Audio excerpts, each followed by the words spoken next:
Bagi kita semua, selamat siang, salam sejahtera dalam kasih Tuhan kita Yesus Kristus.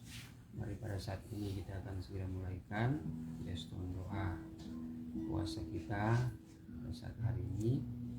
Ya, sekali lagi terima kasih atas kesempatan yang diberikan kepada kami dalam pelayanan di Efrata ini. Pelayanan doa dan puasa boleh diizinkan untuk tempat ini, ya, tempat yang merupakan usaha daripada Ibu Indra. Ucapkan terima kasih atas kesempatannya. Tuhan perhitungkan dan Tuhan balas berkat-berkat berlimpah. Sebab itu marilah kita siapkan hati kita, pikiran kita untuk terfokus datang memuliakan dan menyembah Tuhan. Kita akan masuk di dalam ibadah, masuk dalam doa pembukaan. Namun sebelumnya kita angkat pujian doa yang mengatakan besar anugerah-Mu.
Engkaulah gembala kami yang baik, kepala gereja kami yang tidak pernah meninggalkan kami sampai saat dan detik ini. Saat ini kami datang menaikkan pujian dan syukur kepada Tuhan karena berkat pertolongan, pimpinan, penyertaan Tuhan yang tidak habis-habisnya kami boleh rasakan. Kalau sampai saat ini kami boleh ada sebagaimana kami ada. Ini semua karena kemurahan Allah yang luar biasa di dalam setiap kehidupan kami yang ada pada saat ini. Tuhan Yesus, terima kasih banyak atas pertolongan Tuhan yang selalu kami rasakan dan alami. Dan semua itu bukan karena kami hidup baik atau benar, Tetapi inilah kemurahan Allah yang Allah selalu nyatakan dalam setiap kehidupan kami yang harus kami syukuri. Terima kasih Tuhan Yesus, kalau saat ini Tuhan masih perkenankan lagi kami untuk beribadah di tempat ini. Semua ini karena kasih-Mu yang begitu besar dalam kehidupan kami. Itu sebabnya Tuhan, inilah hidup kami. Kami datang tetap serahkan hidup kami di dalam tangan Tuhan.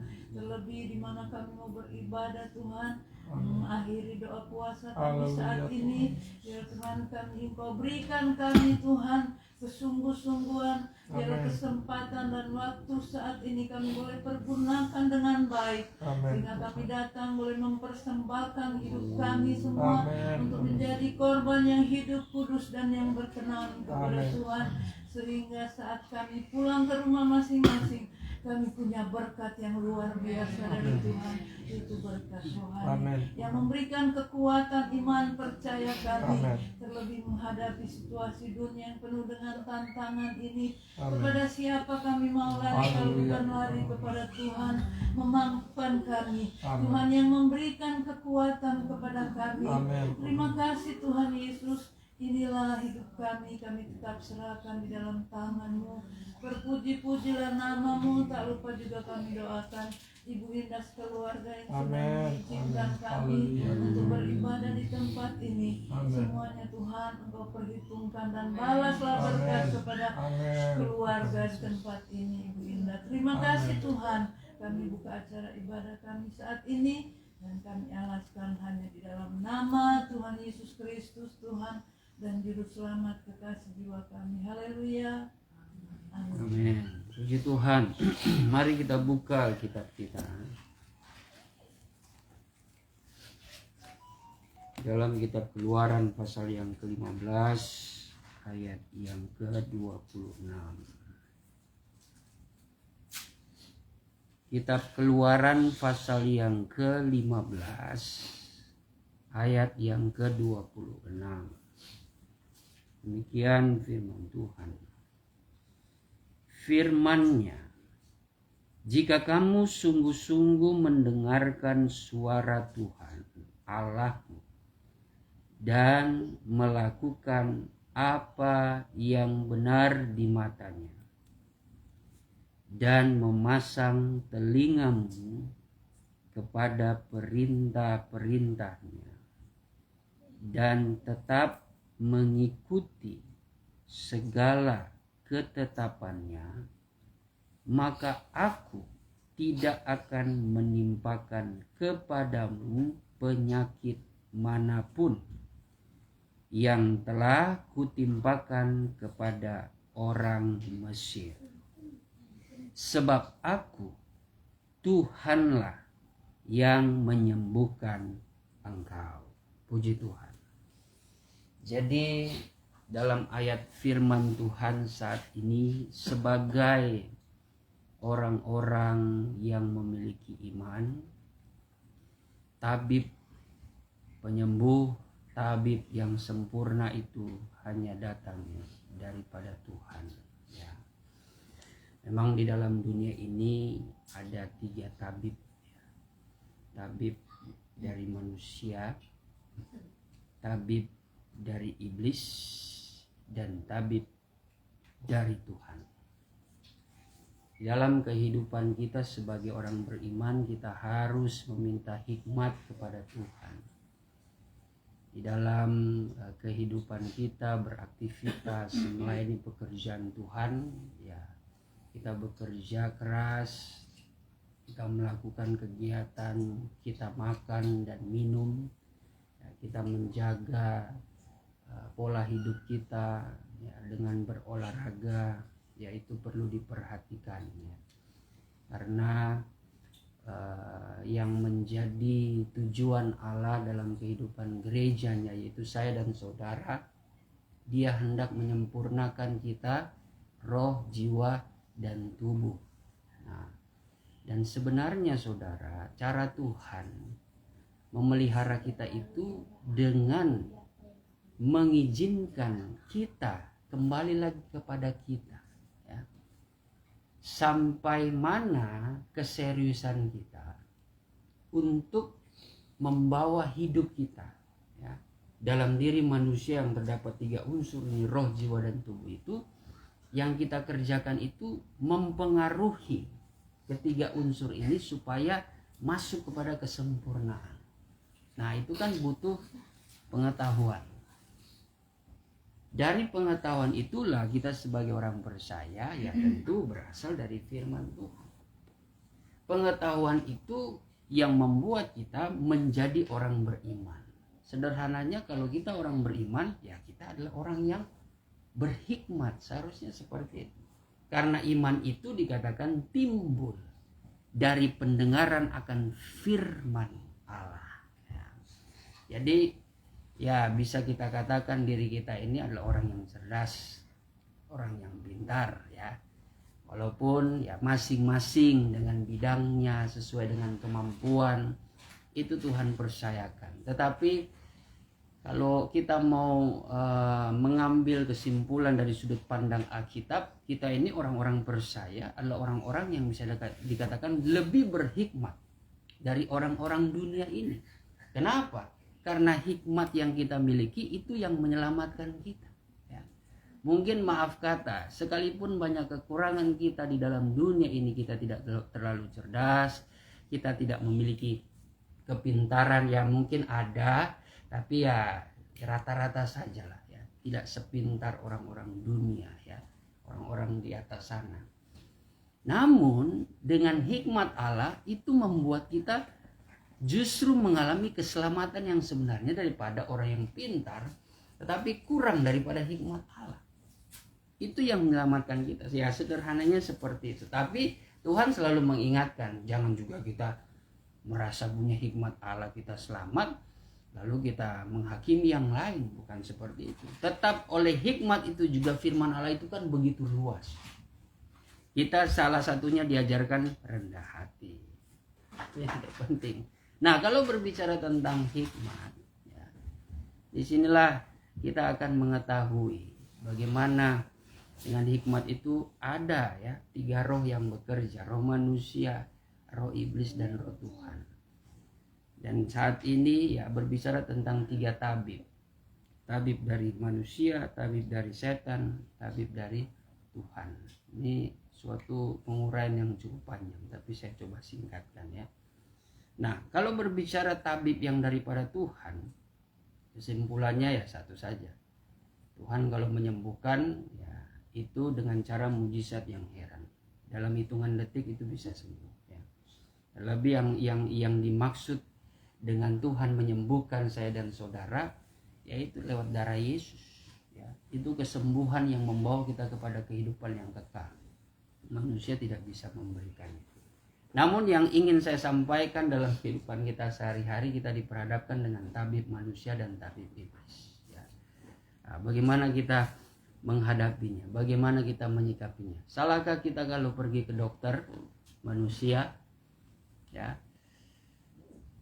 Ketika kita lagi sakit, ya sakit apapun itu, apakah kita salah? Sebagai orang beriman, ya tidak salah. Karena kalau kita ambil dari kitab Amsal 1 ya, kitab Amsal 1 ayat 1 sampai ayat 7 coba kita baca.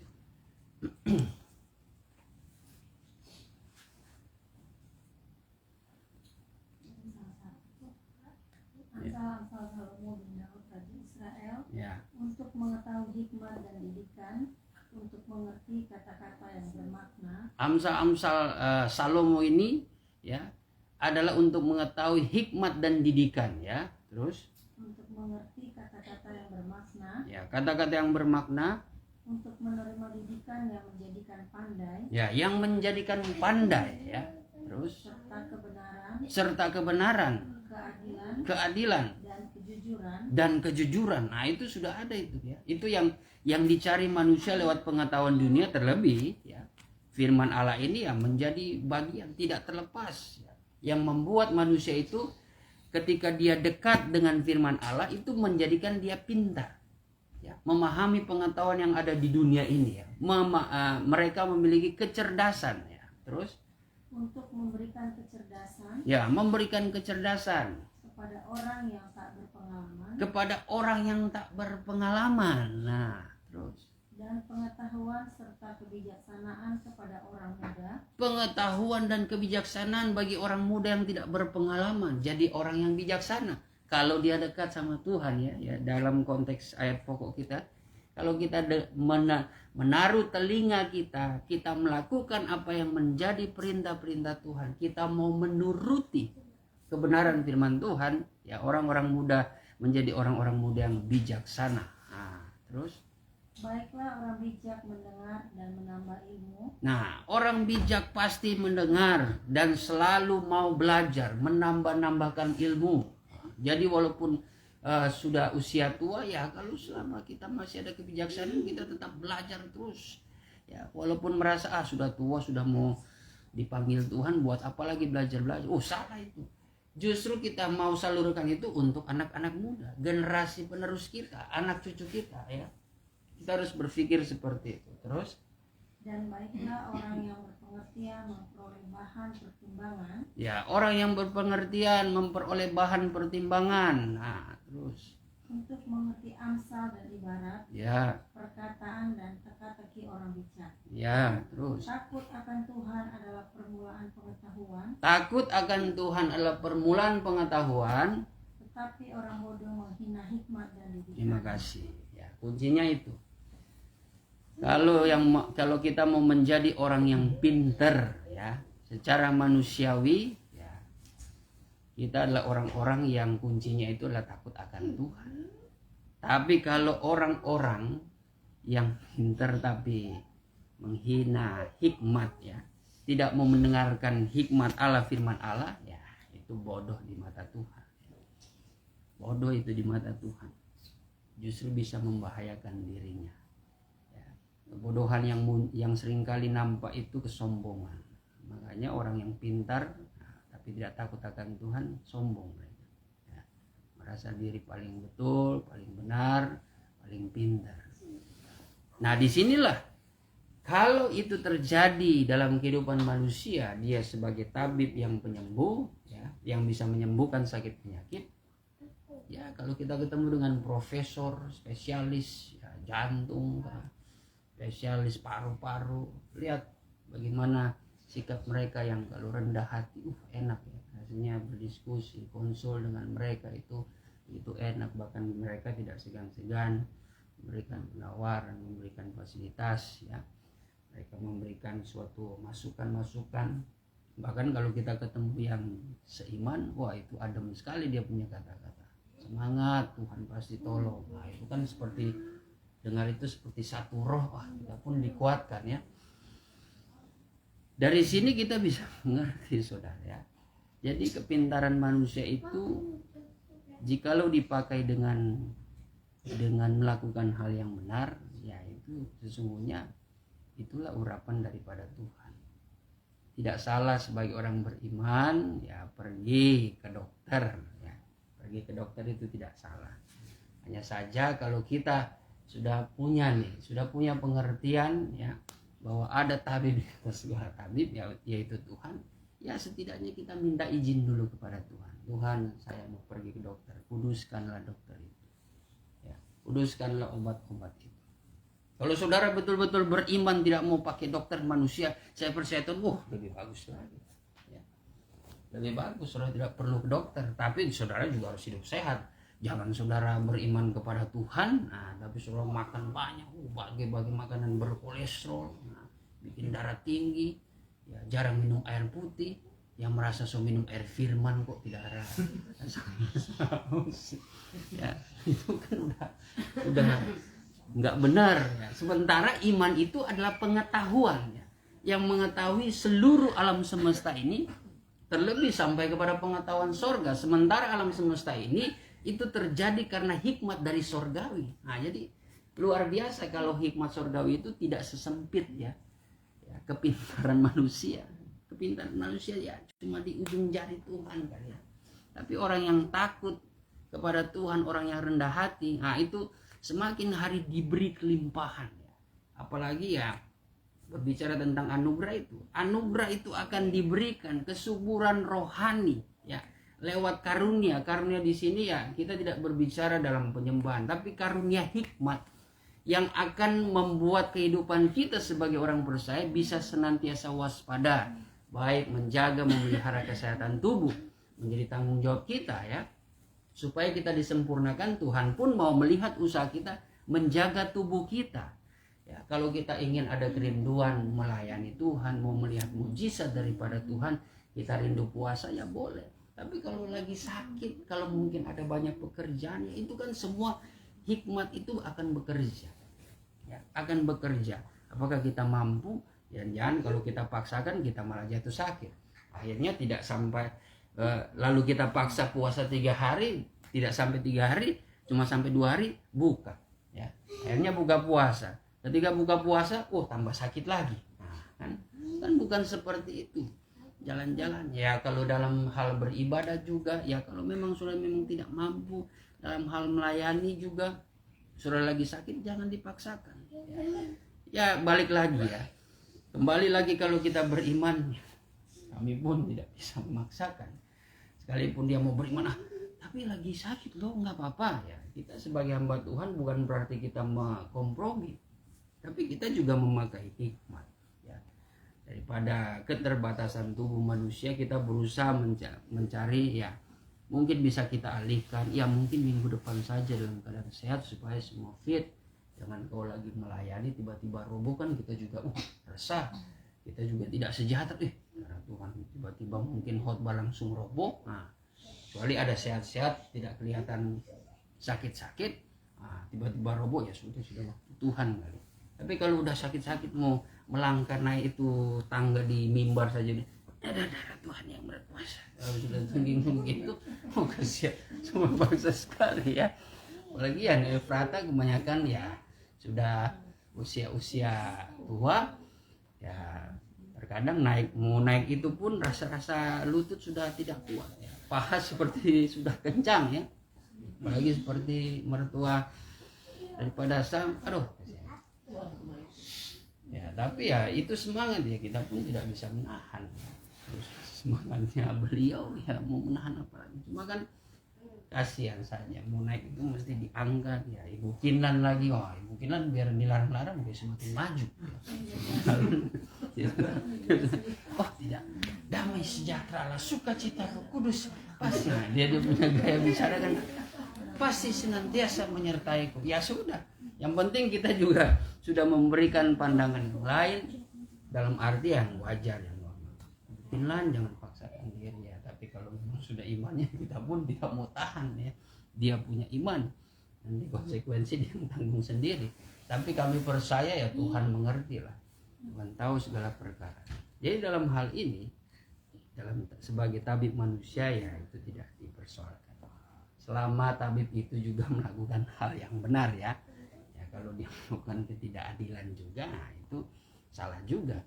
Ya, pasti kita juga tidak jarang menemukan tabib-tabib kecerdasan manusia itu yang dimanfaatkan salah ya. Ya itu pun ada kurangnya. Akhirnya kita kembali lagi kepada Tuhan. Jadi tabib manusia pun ada kurangnya, tapi tidak salah. Kalau kita pergi ke dokter, kita mengandalkan manusia. Artinya mengandalkan hikmat yang dipercayakan Tuhan lewat dokter, itu tidak masalah. Hanya saja sebagai hamba Tuhan tetap andalkan Tuhan, tetap doakan buat doktermu, jangan engkau abaikan kuasa Tuhan ya. Itu yang kami ingatkan. Lalu yang kedua, ini mengenai tabib iblis ya. Tabib iblis pun bisa berbuat mujizat ya melalui manusia juga. Kalau manusia tadi gambarannya saya lupa, Daud pun pernah ya, ketika anaknya sakit karena dia berbuat dosa, melakukan dosa dengan Batsyeba pada saat itu, anaknya yang sakit diizinkan Tuhan sampai akhirnya mati. Ya, sempat beberapa hari itu bersama dengan pegawai-pegawai kerajaan, sementara Daud sendiri berdoa. Ya, tapi Daud mempercayakan kepada pegawai, tidak ada kesembuhan. Lalu kalau di Perjanjian Baru itu pendarahan ya, kurang lebih 12 tahun ya, dia pergi ke tabib tidak sembuh-sembuh. Tapi ketika di masa-masa ya mungkin sudah dia tidak bisa harapkan lagi tabib manusia, akhirnya dia berjumpa dengan Yesus, cukup dia sentuh saja jubahnya dan dia sembuh dengan iman. Ya. Jadi kembalilah kepada Tuhan ya, balik lagi. Nah, lalu contoh tentang tabib daripada setan. Nah, coba kita buka Kisah Para Rasul pasal yang ke-7. Kisah Para Rasul pasal yang ke-7.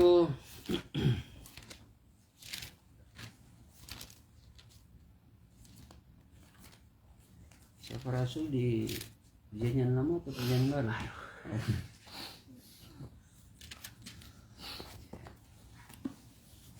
Kisah 7 ayat yang ke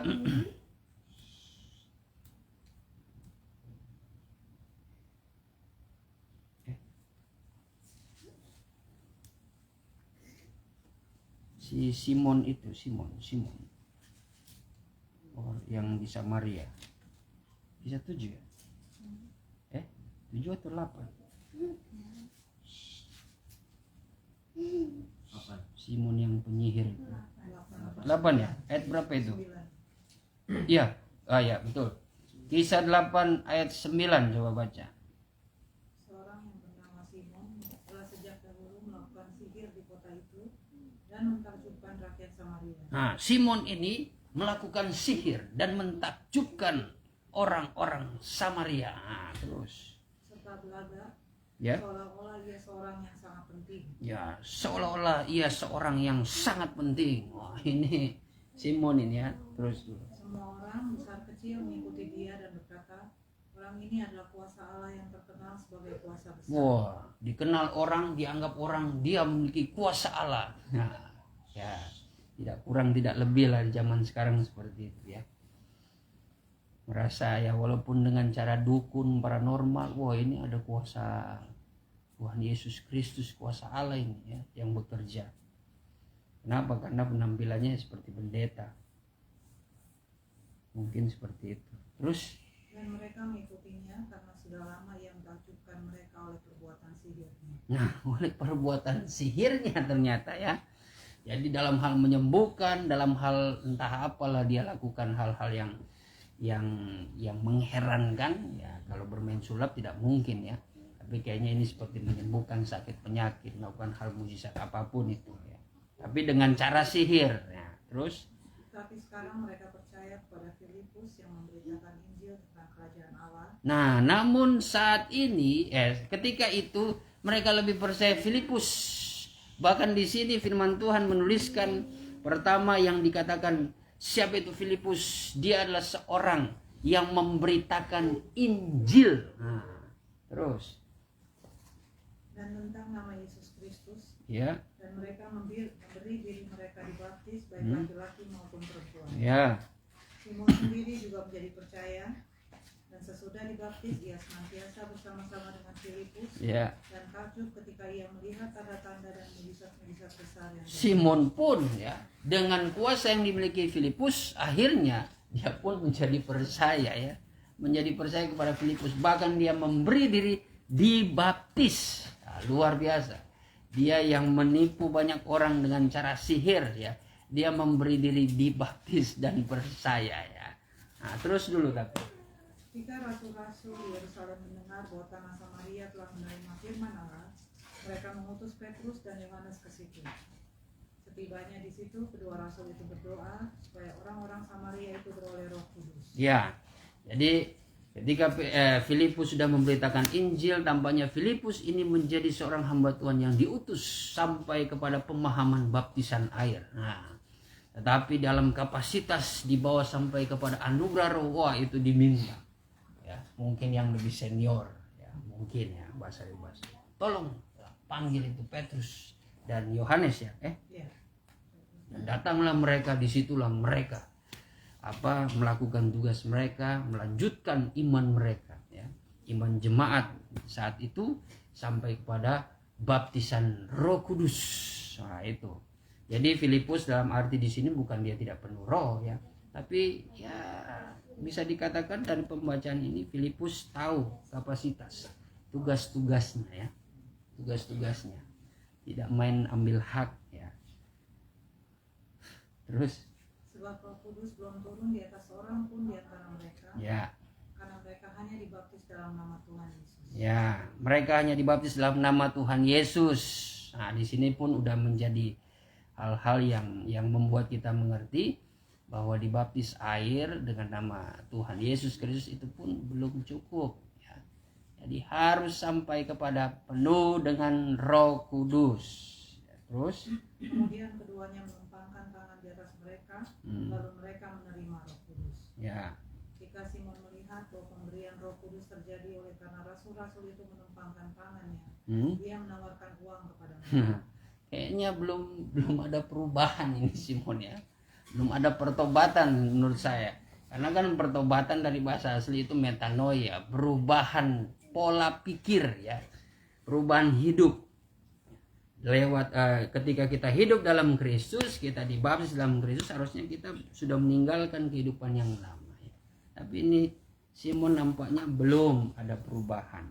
Sehingga dia melihat rasul-rasul menumpangkan tangan penuh dengan roh, wah dia langsung menawarkan uang. Terus dulu. Serta berkata, berikanlah juga kepadaku kuasa itu, supaya jika aku menumpangkan tanganku di atas seseorang, dia boleh menerima Roh Kudus. Ya, terus. Tetapi Petrus berkata kepadanya, binasalah kiranya uangmu itu bersama dengan engkau, karena engkau menyangka bahwa engkau dapat membeli karunia Allah dengan uang. Nah, ini punya pesan yang sangat dalam ya bagi kehidupan gereja Tuhan di akhir zaman ini. Hati-hati ya dengan suatu anugerah ya, dengan suatu mujizat yang datang daripada karunia-karunia roh itu. Itu tidak bisa dibeli dengan uang ya. Tidak bisa dibayar dengan materi. Itu tidak bisa, saudara. Tapi itu semua karena kasih karunia Tuhan. Banyak hamba-hamba Tuhan juga ya yang sudah seperti itu, membeli karunia, menjual karunia demi materi dunia. Itu sangat disayangkan ya. Tuhan tidak mau seperti itu. Karunia lebih dari apapun di dalam dunia ini. Karunia itu memberikan keselamatan. Makanya bagi saudara yang sudah dipercayakan akan karunia-karunia roh ya, pertahankan, perlabakan itu dengan sebaik-baiknya. Karunia roh itu saya katakan tidak serta merta kita bikin jadi pemahaman yang pakem. Itu hanya bekerja di dalam ibadah, dalam penyembahan. Itu betul.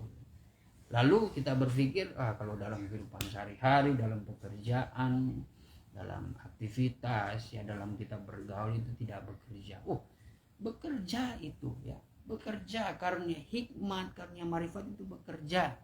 Kalau saudara yang sudah penuh roh itu sangat terasa sekali ada suatu suara ya, bukan suara yang terdengar di telinga, maksudnya dari hati itu suara yang ini udah salah, ini saya tidak boleh seperti ini, saya tidak boleh seperti ini ya. Mungkin kalau mau jujur berapa kali saudara menolak, saudara reject itu panggilan-panggilan ibadah, panggilan doa, panggilan-panggilan untuk berbuat hal yang benar. Ya, demi ya kita menjalankan aktivitas.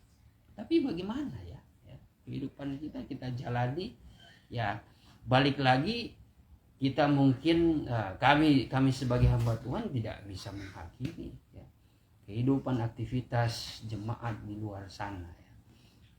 Yang kita tahu dari sudut pandang Alkitab, wah kita ini hidup seperti di antara serigala ya. Jadi banyak sekali penawaran-penawaran perbuatan-perbuatan yang jahat. Tapi yang kami doakan seperti Tuhan Yesus berdoa pada murid-muridnya supaya mereka jangan sampai jatuh dalam dosa. Tuhan Yesus tetap berdoa, artinya Tuhan mengerti dalam kemanusiaan ya, orang-orang yang mengikuti Yesus pasti tidak luput dari kesalahan, tidak luput dari godaan. Namun Tuhan Yesus selalu berdoa. Seperti Tuhan Yesus berdoa bagi Petrus. Petrus, sesungguhnya engkau sedang ditampih ya, supaya dari iman jelai sampai kepada iman gandum. Nah, tapi aku berdoa buat supaya kamu tegak berdiri. Ya, walaupun sempat ditampih goyang, dia menyangkal Yesus, tapi ya puji Tuhan karena doa Tuhan Yesus ya dia pun akhirnya tegar kembali kan.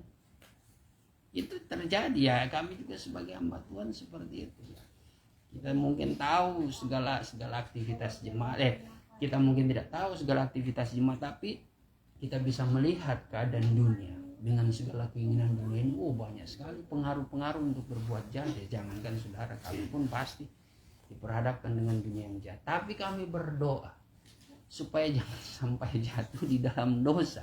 Tuhan menguatkan. Ada saat-saatnya kita menyangkal Tuhan kan. Kalau kita mau jujur, ya dengan kita menolak ajakan Tuhan, ajakan dari anugerah roh itu, sampai kita akhirnya menyimpang sedikit. Nah, itu kan kita sudah menyangkal Tuhan. Seperti Petrus sudah menyangkal Tuhan 3 kali lagi.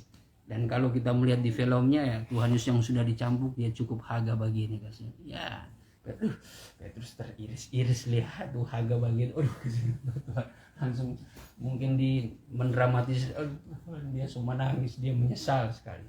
Tapi ya puji Tuhan, akhirnya karena doa Tuhan Yesus, dia pun bangkit kembali. Walaupun sempat dia kembali lagi kepada pekerjaannya, ya sebagaimana janji Tuhan, dia bangkit, akhirnya berjumpa kembali. Nah, perjumpaan kembali itu nampaknya membuat Petrus jadi bukan orang yang pengecut lagi. Dia menjadi orang yang strict terhadap kebenaran. Tapi di dalam Kisah Para Rasul, dia pun sempat melakukan hal yang salah, sampai cekcok sama Paulus. Ya, cuma soal perkara adat istiadat. Ya, itulah kekurangan manusia. Kami pun seperti itu ya. Hati-hati ya, di dalam bekerja, di dalam melayani pekerjaan Tuhan juga kita harus berhati-hati. Makanya kita senantiasa mendoakan supaya Tuhan selalu menguatkan. Kalau kita jatuh, kita salah, ya itulah gunanya adanya iman, adanya firman dan roh. Ada rasa penyesalan dan kita berbalik lagi. Pentingnya kita hidup berjalan bersama dengan roh. Nah, kembali lagi, ini mujizat yang dilakukan iblis. Ini tabib daripada iblis. Satu contoh lagi saudara, kita buka di dalam Kisah Para Rasul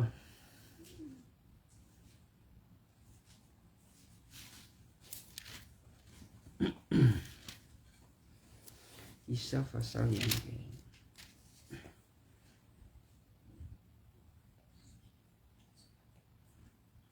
yang Bar Yesus itu, Kisah 13 Bar Yesus ya. Ya, silakan. Mereka mengelilingi seluruh pulau itu sampai ke Pafos. Di situ mereka bertemu dengan seorang Yahudi bernama Bar Yesus. Bar Yesus ini dia dekat dengan gubernur ya. Betul ya. Dia seorang tukang sihir dan nabi palsu. Terus. Dia adalah kawan gubernur pulau itu, Wow. Sergius Paulus, yang adalah orang cerdas. Orang cerdas itu ya. Dia sahabat gubernur. Terus. Gubernur itu memanggil Barnabas dan Saulus karena ia ingin mendengar firman Allah. Nah, puji Tuhan, gubernur ini memanggil hamba Tuhan, hamba-hamba Tuhan yang dilantik oleh Tuhan. Tapi gambaran ini tidak heran ya, bahwa pejabat-pejabat tinggi ya tidak lepas dari para penyihir. Mereka percaya berhala juga ya. Ya terlepas dari isu-isu apapun ya, saya tidak pernah lihat, hanya sekedar dengar ya, entah mungkin dengarnya ketika mereka ingin naik jabatan, mereka ke Gunung Kidul lah menyembah, memberikan sajian apalah, dan itu berhasil ya. Ini sudah menjadi gambaran ya. Mereka lebih percaya kepada ya Gunung Kawi ya. Di Gunung Kawi yang mereka ketemu mungkin belum langsung iblisnya, tapi oknum iblisnya. Ketemulah penyihir Bar Yesus, nama lagi Yesus. Nah. Kita tidak tahu ya, apalagi ya mungkin seperti saudara kita ya, identik dengan nama-nama Muhammad tapi penyihir ya. Karena orang lebih percaya ini, lebih dekat dengan Nabi. Nah, ini lagi sudah penyihir nama Yesus. Ini pasti ini betul ini. Nah, ini kan berbahaya. Orang-orang penting ya. Tapi puji Tuhan, gubernur ini berjumpa ya dengan Barnabas, ada keinginan. Nah, terus dulu kita. Tapi Elimas, demikianlah namanya dalam bahasa Yunani, tukang sihir itu, menghalang-halangi mereka dan berusaha membelokkan gubernur itu dari imannya. Ya, berusaha menghalang-halangi ya hamba Tuhan ini. Kenapa saudara? Kalau kita kaitkan dengan kisah tadi, yang mereka cari itu adalah keuntungan, laba, ya, keuntungan besar yang mereka raup, yang sebenarnya untuk menipu. orang demi ya mereka mendapatkan popularitas, jabatan yang tinggi, kedudukan dan sebagainya. Itu mereka menipu. Kenapa saya katakan menipu? Ya sekalipun berhasil, ya mereka sudah menipu dari jalan Tuhan. Ya, mereka membawa mereka jiwa orang lain itu tersesat, itu berbahaya ya. Padahal ada Tuhan seperti itu. Terus dulu. Tapi Saulus juga disebut Paulus, penuh dengan Roh Kudus mengangkat dia dan berkata, "Hai anak iblis, kau penuh dengan rupa-rupa tipu muslihat dan kejahatan. Kau musuh segala kebenaran. Tidakkah kau akan berhenti membelokkan jalan Tuhan yang lurus itu? Sekarang lihatlah tangan Tuhan datang menimpa engkau dan engkau menjadi buta. Beberapa hari lamanya engkau tidak dapat melihat matahari." Dan seketika itu juga orang itu merasa diliputi kabut dan gelap, dan sambil meraba-raba ia harus mencari orang untuk menonton. Ya, terima kasih. Ya.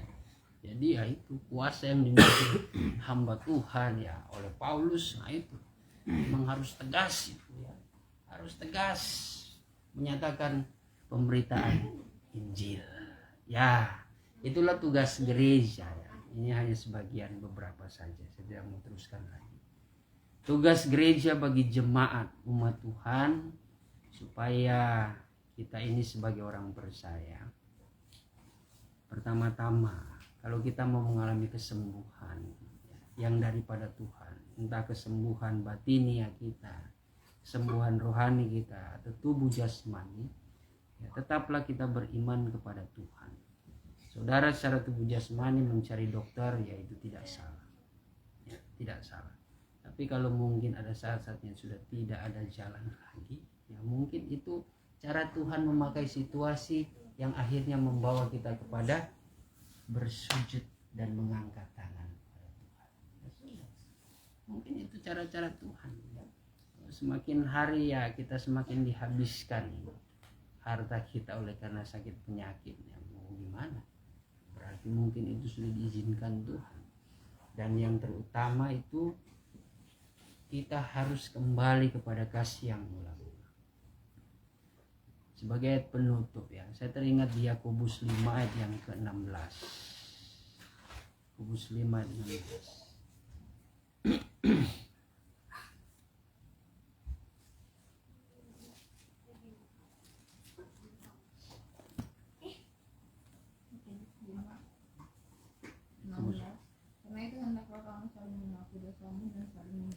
Karena itu hendaklah kamu saling mengaku dosamu dan saling mendoakan supaya kamu sembuh. Terus Doa orang yang benar bila dengan yakin didoakan sangat besar kuasa. ya, kalau saudara orang benar ya, saudara mengalami sakit penyakit, harusnya dengan kebenaran itu ya, muncul daripada iman saudara, dan saudara teringat sebagai orang benar, wah saya mungkin sudah berbuat dosa.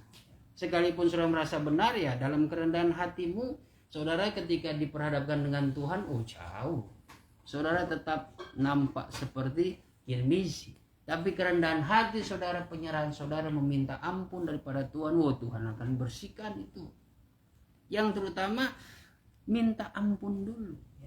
Makanya bagi jemaat siapapun, saudara di keluarga masing-masing mendoakan cucu, mendoakan anak, mendoakan suami, istri, orang tua, jangan segan-segan ya. Sebelum berdoa meminta berkat kesembuhan daripada Tuhan, ya bawalah dalam doa itu dengan suatu pengakuan, Tuhan kalau kami telah berbuat salah ampuni. Jikalau dia telah berbuat salah, Tuhan ampunilah. Nah, kalau kadang kan kita rasa segan ya, udah sakit lagi, mungkin dia pikir dosa apa saya, tapi kita kan mau tiba-tiba seolah-olah kita menjudge, tapi ya yang kita kerjakan itu kan adalah firman Tuhan. Makanya kalau segan ya itulah kata-kata Tuhan ampunilah kami kalau kami berbuat salah. Jadi melibatkan kita, artinya dengan sudut pandang ya kita pun dalam keadaan benar, dalam keadaan sehat, tidak luput dari dosa. Jadi Tuhan, sebelum kami minta anugerah kesembuhan, mohon kami berdamai kepadamu. Ampunilah dalam segala kesalahan dan dosa-dosa kami kalau kami telah berbuat salah. Ya, kan dikatakan minta ampun, saling mengampuni kami.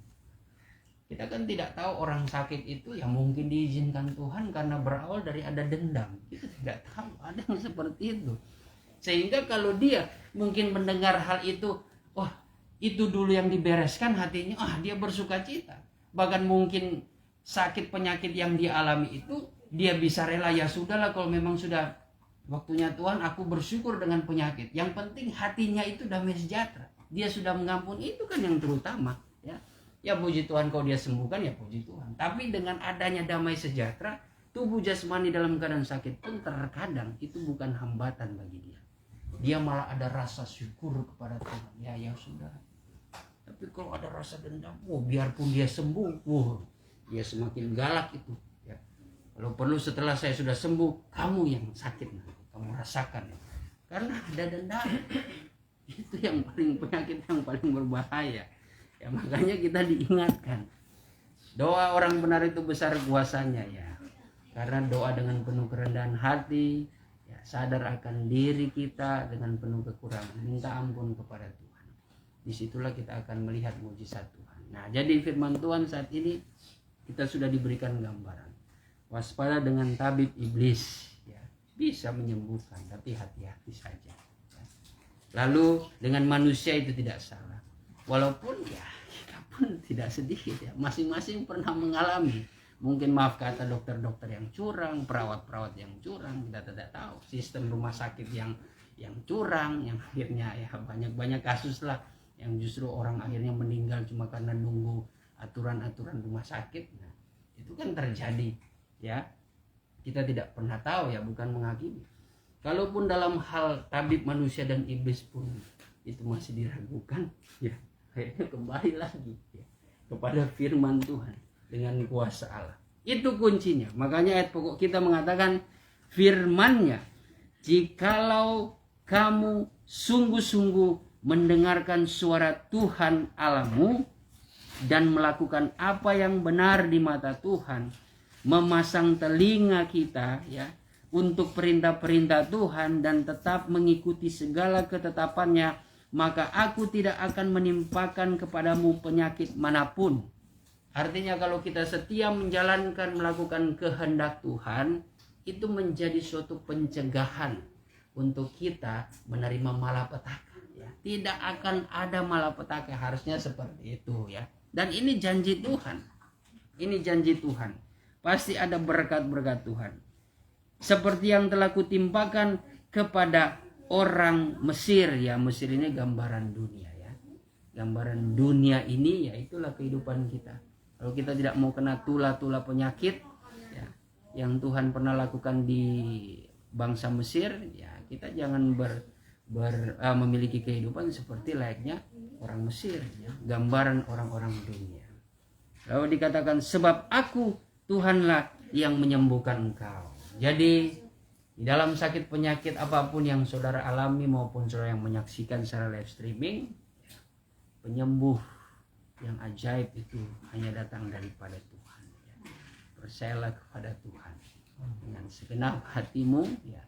Sakit di sini bukan sakit tubuh jasmani, sakit batin, sakit dendam, sakit hati, sakit pikiran, ya. Sakit karena ekonomimu sakit. Kalau sakit kan tidak fit, ekonomi tidak fit kan ya. Jadi kantung isinya angin terus ya. Ya usahamu lagi sakit ya itu ya namanya firman. Saya bukan menafsir sembarangan ya. Namanya kuasa firman itu ke segala aspek, universal ya. Ke segala aspek itu. Dan itu kita bisa artikan ya. Selama itu kita andalkan kuasa Tuhan, Tuhan sembuhkan ekonomimu, Tuhan sembuhkan keadaanmu, Tuhan sembuhkan hatimu, sembuhkan paru-parumu, sembuhkan otakmu, ya. Sembuhkan pencernaanmu, apalagi segala hal ya. Apalagi sembuhkan jualanmu, ya sembuhkan jualanmu. Itu kejujuran dia. Jualanmu, usahamu, bisnismu, itu Tuhan sebagai penyembuh. Percayalah ya. Hanya Tuhan yang bisa menyelesaikan semuanya itu. Mari kita berdoa. Terima kasih Tuhan pada saat sore hari ini Kami sudah diberikan hikmat yang daripada Tuhan, agar kami Tuhan tetap percaya kepada kuasa Allah yang empunya kehidupan kami dan memelihara kehidupan kami.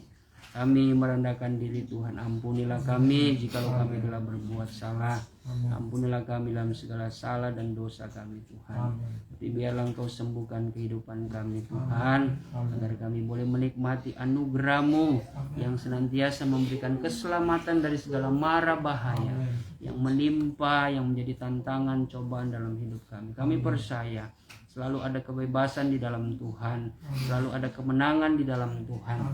Dan biarlah kami hidup di dalam kasih dan anugerah-Mu Tuhan. Setelah kami bersekutu lewat firman-Mu, kami rindu Tuhan untuk datang ke dalam hadirat-Mu, menyembah Engkau dalam roh dan kebenaran.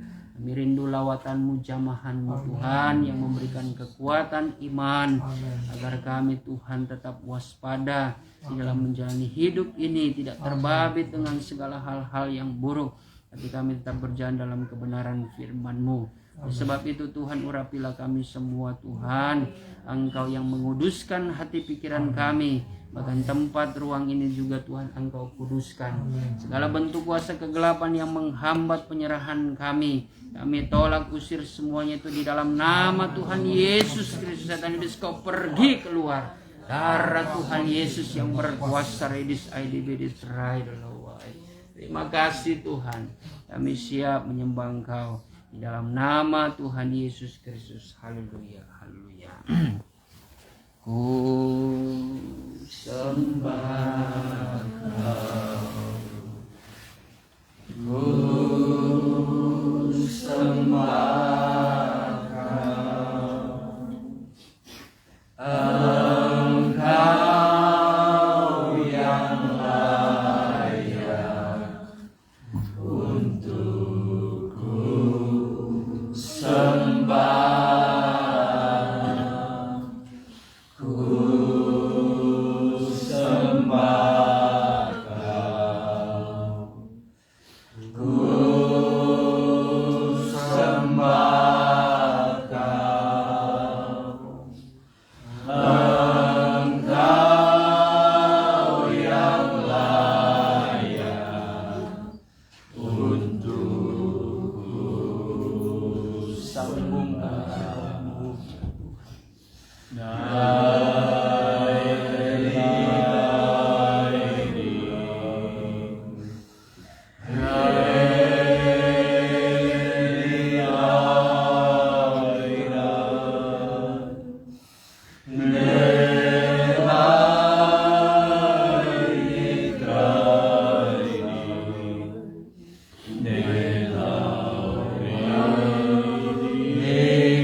Hallelujah.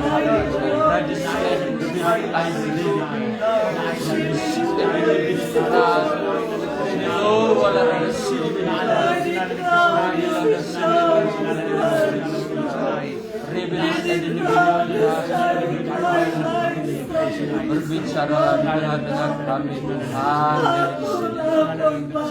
Haleluya. Cintai bibir lidahmu. Ridisik adalah walau radisik.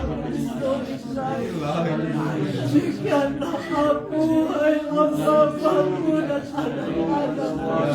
Aku sangat mengenal Kamu sampai kedalaman hati.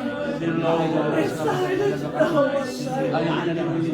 Karena itu menyerahlah Kamu dengan sungguh, supaya Kamu dapat merasakan kehadiran-Mu kami.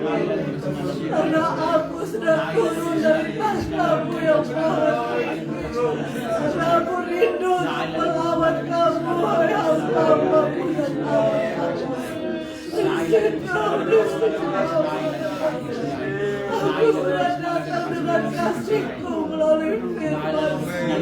Aku sudah memakai hamba-Mu menyampaikan apa yang Kau sampaikan bagi-Mu, hai hamba-Mu dan anak-Mu.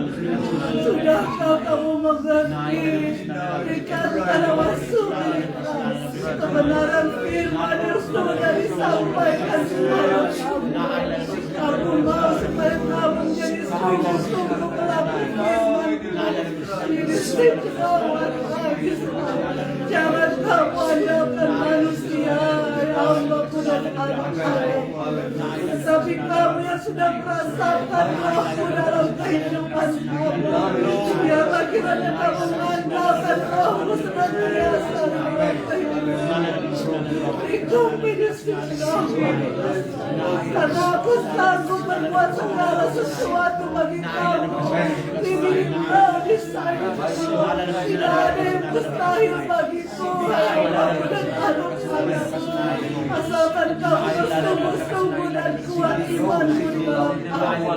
Karena itu haruslah Kamu penuh dengan firman-Mu. Berdoalah Kamu senantiasa kepada-Mu dan cintalah firman-Mu. Setiap hamba-Mu dan anak-anak-Mu, Kamu mempunyai kesusahan-Mu sendiri. Tetapi ketahuilah dan percayalah kepadaku bahwa aku senantiasa memberikan jalan keluar bagi Kamu. Apapun yang Kamu rindukan dan harapkan di dalam aku, jika Kamu sungguh-sungguh meminta di dalam aku, dan Kamu sungguh-sungguh setia di dalam kehidupanku, di dalam melayani aku, di dalam melayani keluarga-Mu, di dalam melayani jemaat-Mu, aku akan mencurahkan berkat-Mu bagi Kamu. Bahkan apa yang tidak pernah Kamu pikirkan, itu sudah Kusiapkan bagi Kamu. Karena aku tidak mungkin menggagalkan rencana-Mu. Rencana-Ku bagi Kamu adalah rencana yang sesat. Tapi aku butuh kesatuan yang daripada-Mu, hai hamba-Mu dan anak-Mu. Saling mendukunglah Kamu, saling berdoalah Kamu, rekombilasi Kamu, dan yang terutama indahkanlah hati-Mu di hadapan-Ku. Kalau di saat waktunya nanti, lihatlah apa yang akan Kuperbuat bagi Kamu. Aku akan meninggikan Kamu sesuai dengan rencana. Jangan ada dari Kamu yang meninggikan diri-Mu sendiri, hai hamba-Mu dan anak-Mu. Tapi aku mau kesetiaan Kamu tetap setia dan tetap merendahkan hati-Mu di hadapan-Mu. Sudah mementingkan aku, hai hamba-Mu. Cari lagi sejahtera Kamu dan tetap setialah Kamu kamu dengan firman dan doa kepadamu. Maka lihatlah segala yang sudah kusiapkan bagimu. Pendidikan kawasan. Dan bersyukurlah kamu, hai hamba-hambaku dan anak-anakku. Bersama hambaku yang kukasihi. Dari suami di jendawar Rais. Dicututlah di kanan sana bumi di lain di sini daun diri di kamar kawasu. Akan jenau di kerajaan di kamar kawasu. Hai aku sudah mengerti kamu. Yesus di jenau. Tetap kuatkanlah hatimu hai hamba. Karena aku menyertai kamu. Karena doa suci kau. Jangan kau anggap remeh segala apa yang kau alami saat ini. Tetapi ketahuilah bahwa apa yang kau alami saat ini itu akan membuat kamu semakin besar. Sebab kamu tetap setia di dalamku dan berpegang terus pada firman dan pengajaranku. Ini kau menjadi sisi damai sejahtera kekimauan mengimpang pada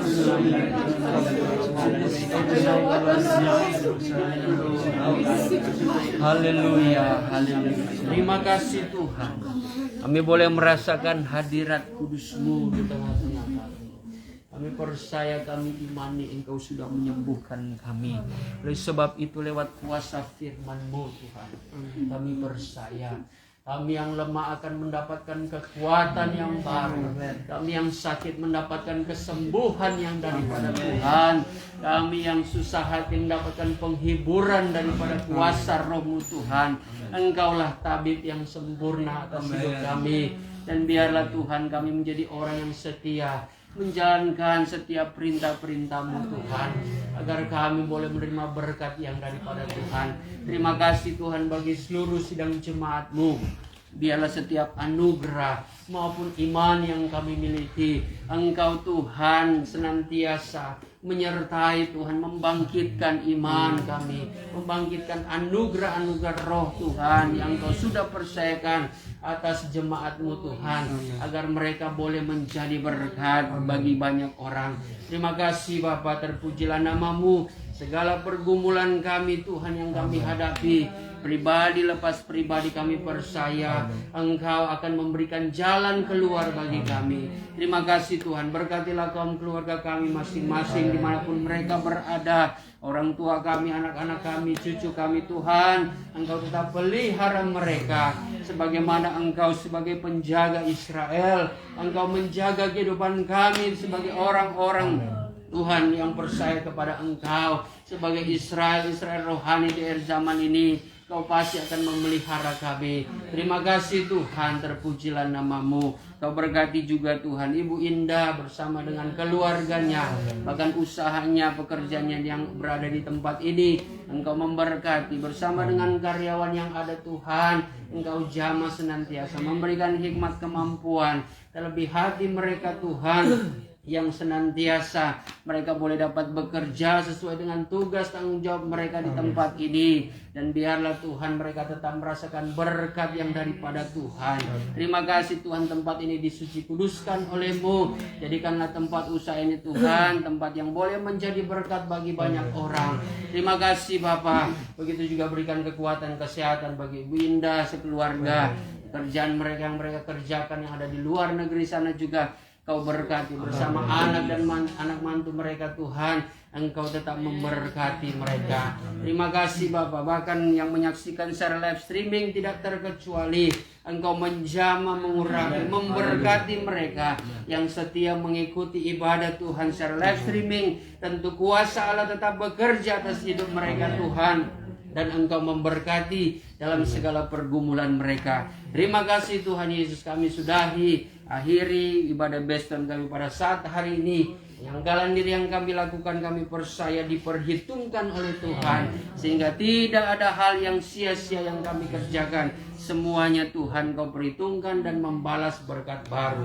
Dalam nama Tuhan Yesus Kristus kami sudah berdoa dan mengucap syukur. Haleluya. Saudara dan saudariku yang dikasihi Tuhan, terimalah berkat damai sejahtera yang daripada Allah Bapa di sorga, oleh cinta dan kasih sayang anaknya yang tunggal, yaitu Tuhan Yesus Kristus. Di dalam persekutuan Allah, Roh Kudus menyertai dan memberkati kita mulai hari ini, esok dan seterusnya, sampai Tuhan Yesus datang kembali menjemput gerejanya di atas awan-awan yang permai, dalam kemuliaan yang kekal, sebagai Raja di atas segala raja. Haleluya, haleluya, amin. Baik, puji Tuhan. Ya, kita akan memberikan sembahan.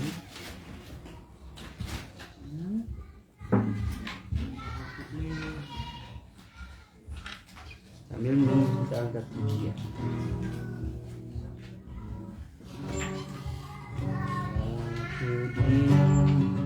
Berkati sepanjang hidupku, diberkati bila bangun pagi hari, siang berganti malam, aku diberkati.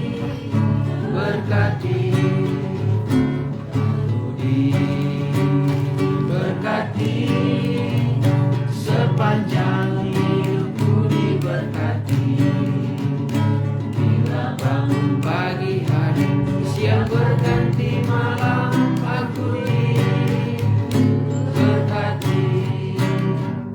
Baik, puji Tuhan, terima kasih.